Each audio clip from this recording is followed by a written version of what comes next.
Hello friends, केम छो? स्वागत है तमारू सोरठ फूड कॉर्नर में।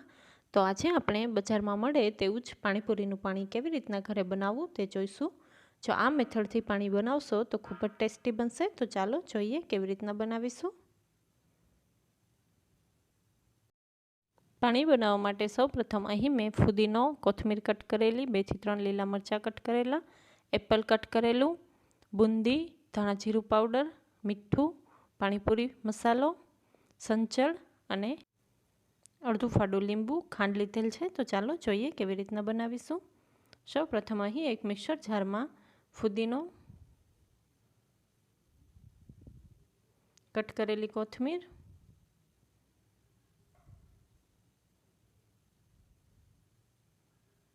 કટ કરેલા મરચાં એડ કરી અને તેને આપણે પીસી લેવાનું છે।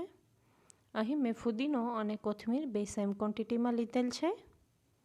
તમે ઈચ્છો તો વધારે ઓછું કરી શકો છો।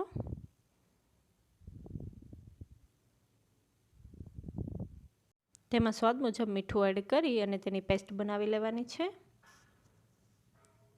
તો તમે જોઈ શકો છો અહીં પેસ્ટ બનીને તૈયાર થઈ ગઈ છે।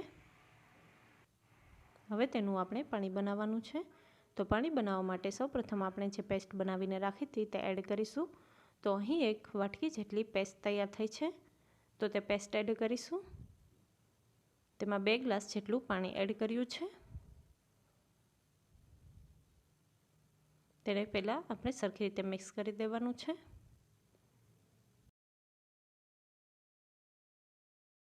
સૌપ્રથમ તેમાં પાણીપુરી મસાલો એડ કરીશું। તો અહીં મેં એક મોટી ચમચી પાણીપુરીનો મસાલો એડ કર્યો છે। તેમાં અડધી ચમચી સંચળ, અડધી ચમચી ધાણા જીરું પાવડર, સ્વાદ મુજબ મીઠું, 1 ચમચી જેટલી ખાંડ એડ કરી છે। જો તમને ગળ્યું પસંદ ન હોય તો ખાંડને ટોટલી સ્કીપ કરી શકો છો। તેમાં અડધું ફાડું લીંબુ એડ કરી દઈશું।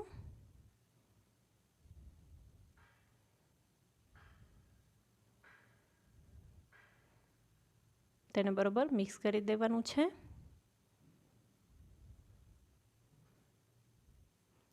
અહીં મેં એપલના નાના નાના પીસીસમાં કટ કરી અને રેડી કરી દીધા હતા, તે એડ કરીશું। જો તમે એડ ના કરવું હોય તો તેને સ્કીપ પણ કરી શકો છો।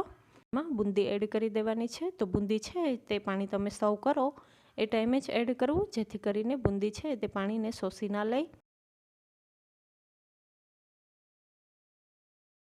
તેમાં કટ કરેલી કોથમીર એડ કરી દઈશું, મિક્સ કરી દેવાનું છે બરોબર। તમે જોઈ શકો છો આપણું પાણી છે તે બનીને તૈયાર છે। તો એકવાર જરૂરથી ટ્રાય કરી જોજો અને તમને કેવું લાગ્યું તે પણ કમેન્ટ બોક્સમાં જરૂરથી જણાવજો। Thank you.